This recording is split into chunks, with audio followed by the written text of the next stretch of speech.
안녕하십니까? 인생의 복잡한 문제들을 말씀으로 단칼에 해결해주는 김종근 목사의 쾌도 남마입니다.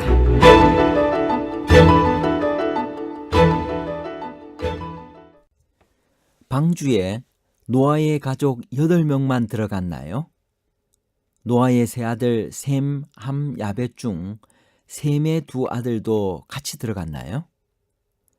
창세기 10장 1절에 홍수 후에 그들이 아들들을 낳았으니 라는 기록에서 홍수 후라는 말은 홍수가 시작된 직후를 말하나요? 아니면 홍수가 끝난 이후를 말하나요? 방주에 노아의 가족 8명 외에 셈의 두 아들도 함께 있었나요? 아니면 8명만 있었나요? 홍수가 시작된 직후와 홍수가 끝난 이후에 관한 복잡한 문제를 하나님 말씀의 가르침으로 명쾌하게 해결해 드리겠습니다.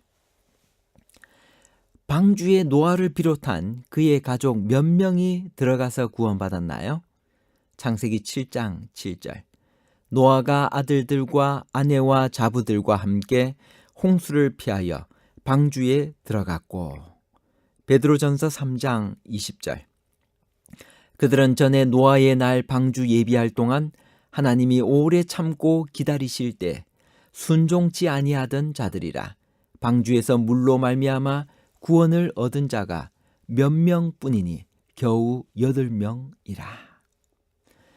노아가 방주에 들어가기 위해 홍수전 마지막 날까지 기다리지 않았다는 것이 7절과 10절에 비교해 볼 때 명백해집니다.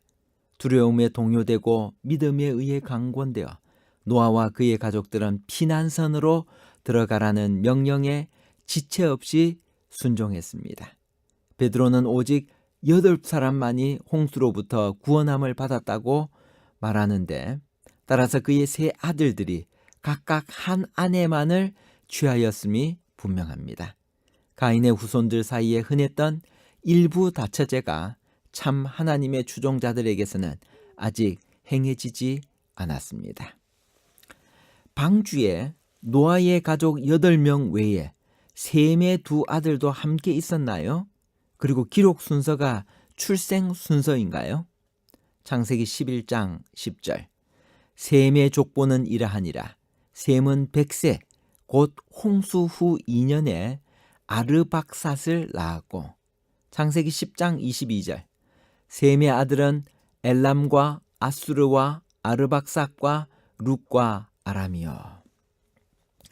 방주에는 노아를 비롯한 그의 가족 8명만 들어갔습니다. 그런데 창세기 10장과 11장에 기록된 족보를 읽다 보면 의문이 떠오릅니다. 창세기 11장 10절에 셈이 홍수 후 2년에 아르박삿을 낳았다고 했는데, 창세기 10장 22절을 보면 셈의 아들들 중 아르박삿 앞에 엘람과 아수르가 있기 때문입니다. 그렇다면 엘람과 아수르는 방주에 함께 있지 않았을까요? 이런 의문은 족보에서 형제들의 기록 순서가 출생 순서라는 것을 전제할 때 나오는 질문입니다. 그러나 노아의 세 아들 셈, 함, 야벳의 경우에서 본 것처럼 기록 순서가 항상 출생 순서는 아닌 것입니다. 이건 데라의 아들들의 경우도 마찬가지입니다. 창세기 11장 26절에 데라는 70세의 아브라함과 나홀과 하란을 낳았더라고 기록되어 있습니다. 그러나 아브라함은 데라가 70세에 태어나지 않았습니다. 창세기 11장 32절에 보면 데라는 205세에 죽었습니다. 그리고 그때 아브라함은 75세였습니다. 창세기 12장 4절. 이에 아브라함이 여호와의 말씀을 따라갔고 롯도 그와 함께 갔으며 아브라함이 하란을 떠날 때 75세였더라. 만일 데라가 70세일 때 아브라함이 태어났다면 그가 죽었을 때 아브라함의 나이는 135세여야 합니다. 그러므로 아브라함은 데라가 70세일 때가 아니라 130세일 때 태어났습니다. 그러므로 기록 순서가 출생 순서는 아닙니다. 그러므로 엘람과 아수르가 아르박삿보다 먼저 언급되었다는 사실 하나만으로 그들이 아르박삿보다 먼저 출생하였다고 단정할 필요가 전혀 없습니다. 셈과 함과 야벳의 후손들은 모두 홍수 전에 태어났나요? 아니면 홍수 후에 태어났나요? 창세기 10장 1절과 32절을 읽습니다. 노아의 아들 셈과 함과 야벳의 족보는 이러하니라. 홍수 후에 그들이 아들들을 낳았으니 이들은 그 백성들의 족보에 따르면 노아 자손의 족속들이요 홍수 후에 이들에게서 그 땅의 백성들이 나뉘었더라. 창세기 10장의 족보에 기록되어 있는 셈과 함과 야벳의 후손들은 모두 홍수 후에 태어난 사람들입니다. 그 사실을 10장의 시작과 끝에서 확실하게 밝힙니다. 우리가 조금 전 1절과 32절을 읽었습니다. 그렇습니다. 이 장은 셈과 함과 야벳이 아들을 낳고 그들에게서 땅의 백성들이 나뉜 것은 홍수 후라는 것을 분명히 합니다. 홍수 후라는 말은 홍수가 시작된 이후인지 홍수가 끝난 이후인지 어떤 것을 말하나요? 창세기 10장 1절. 노아의 아들 셈과 함과 야벳은 족보는 이러하니라. 홍수 후에 그들이 아들들을 낳았으니. 그런데 이 홍수 후가 홍수가 시작된 이후인지 홍수가 끝난 이후인지를 판단해야 합니다. 만일 홍수가 시작된 이후라면 노아의 가족이 1년이 넘게 방주 안에 있었기 때문에 그 안에서 아기가 출생할 수도 있었기 때문입니다. 그러나 홍수 후는 홍수가 완전히 끝난 후임이 분명합니다. 이 판단의 결정적인 근거가 홍수 후라는 히브리어 구절 아하르 함마불이 맨 처음 언급된 창세기 9장 28절입니다. 10장 1절 바로 앞절인 2절은 홍수 기사를 기록하고 있는 창세기 6장에서 9장의 마지막 절입니다. 그 위치가 홍수 사건이 완전히 종료되었음을 확실히 나타냅니다. 뿐만 아니라 이 구절의 기록 방식도 그것을 분명히 합니다. 이 구절은 창세기 5장의 족보 기록 방식과 관련하여 이해해야 합니다.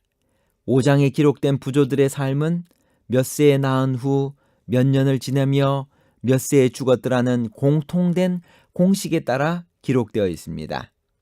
창세기 5장은 32절에서 노아가 낳았더라로 끝납니다. 정확히 표현하면 그에 관한 기록이 중단되었습니다.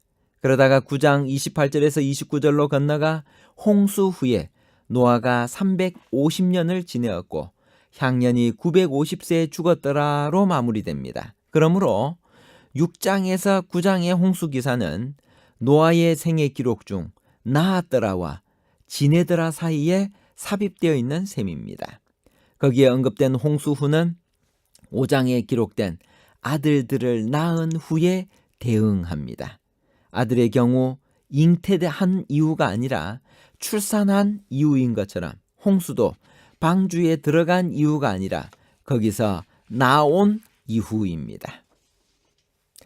이제 사람이 변화될 수 있는 방법에 관해서 한번 생각해 보십시다.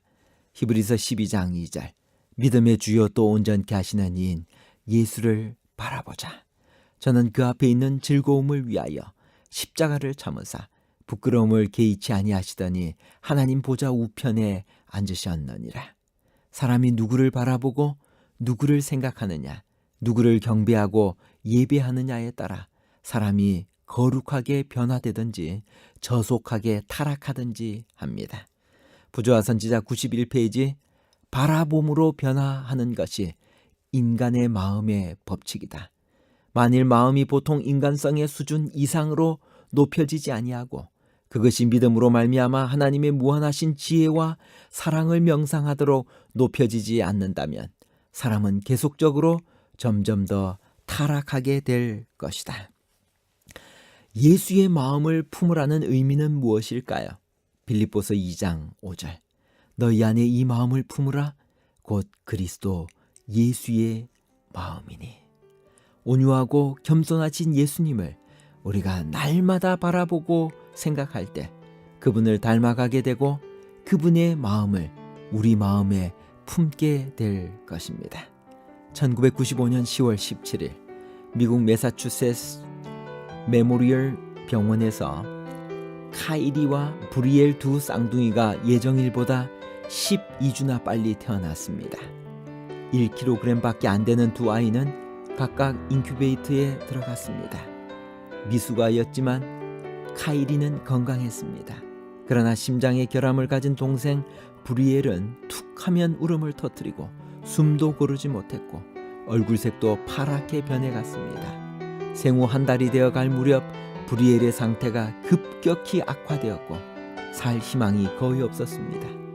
그런데 병원 방침에 어긋나지만 한 간호사의 제안으로 동생을 언니 옆에 눕히자 놀라운 일이 일어났습니다. 언니 카이리가 옆에 누운 동생을 감싸 안았고 순간 브리엘의 심장이 안정되고 혈압과 체온 모든 것이 정상으로 회복되었습니다. 의사들은 카이리가 브리엘을 안고 있는 사진을 생명을 구하는 껴안음 The Rescuing Hug라는 제목을 붙여 사람들에게 나누어 주었고 신문에도 보도되었습니다. 두 쌍둥이는 지금도 건강하게 살고 있습니다. 사랑은 기적을 만들어냅니다. 오늘 우리 모두 이웃을 사랑하고 하나님을 사랑하는 예수의 마음을 품고 살게 되기를 바랍니다. 결론입니다. 첫 번째, 홍수로부터 구원함을 받은 자는 노아의 가족 오직 8사람만입니다. 두 번째, 창세기 10장의 족보에 기록되어 있는 셈과 함과 야벳의 후손들은 모두 홍수 후에 태어난 사람들입니다. 세 번째, 창세기 10장 1절의 홍수 후라는 표현은 홍수가 끝난 이후를 가리킵니다. 감사합니다.